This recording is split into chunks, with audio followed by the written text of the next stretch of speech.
Don't ask me the reasons I'm leaving. There is no reason. But deep inside, I know it's my time. Pep গার্দিওলাকে পরবর্তী season থেকে Manchester সিটির ডাগআউটে দেখতে পারবো না, এই জিনিসটা অ্যাজ এ ফুটবল ফ্যান খুবই আসলে পীড়া দিচ্ছে।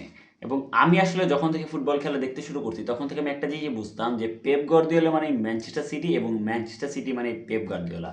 কেন আমি আসলে এই লাইনটা বলতেছি, এই লাইনটা আপনার বুঝতে হলে একটু প্রি হিস্ট্রি যাইতে হবে 1992 সালে। কারণ 1992 সালে ইংল্যান্ড ফার্স্ট লিগকে পরিবর্তন করে নাম রাখা হয় ইপিএল বা ইংলিশ প্রিমিয়ার লিগ। কিন্তু 1992 সালে এই ট্রফিটা চেঞ্জ করে ইপিএল রাখার পরে এই ম্যানচেস্টার সিটির এই ফার্স্ট লেগ জিততে 20 বছর লেগে যায় তাদের ফার্স্ট ট্রফিটা ঘরে আনতে। তারা ঠিক 2012 সালে 1992 সালের পরে ফার্স্ট এই লেগটা জিততো 2012 সালে, এবং এটা 20 বছর সময় তাদের অতিবাহিত করে দেয়। এবং ম্যানচেস্টার সিটি এবং ম্যানচেস্টার ইউনাইটেড এই দুইটা টিম আসলে কিন্তু একই শহরে অবস্থিত।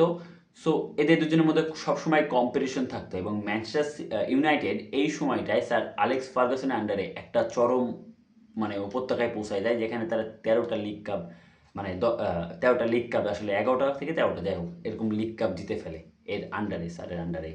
এবং তারপরেই কিন্তু ম্যানচেস্টার সিটি আস্তে আস্তে হারাই যাচ্ছিল এই কম্পিটিশন থেকে। তারা আসলে সেই টপ বড় দল ছিল না আইপিএলে, তারা আস্তে আস্তে নিচের দিকে চলে যাচ্ছিল, কনসিস্টেন্ট ছিল না, রেলিগেশন ব্যাটেলও মাঝে মাঝে সামলাইতে হয়েছে। এবং ওখান থেকে আসলে সেই বিখ্যাত লাইন আসে যে ম্যানচেস্টার ইজ রেড। কারণ ম্যানচেস্টার আসলে সবসময় রেড রাই জিততেছিল, মানে ম্যানচেস্টার ইউনাইটেড জিততেছিল।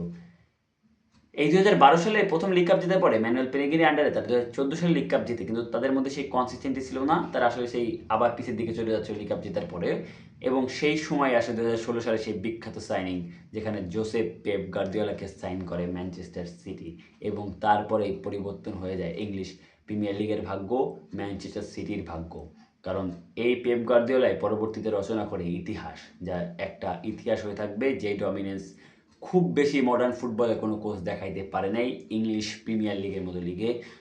6টা ইংলিশ প্রিমিয়ার লিগ জিতা আসলে চারটাখানা মুখের কথা না, মাত্র 10 বছরে। এবং 4টা ইংলিশ প্রিমিয়ার লিগ টানা জিতছে এই পেপ গার্দিওলা।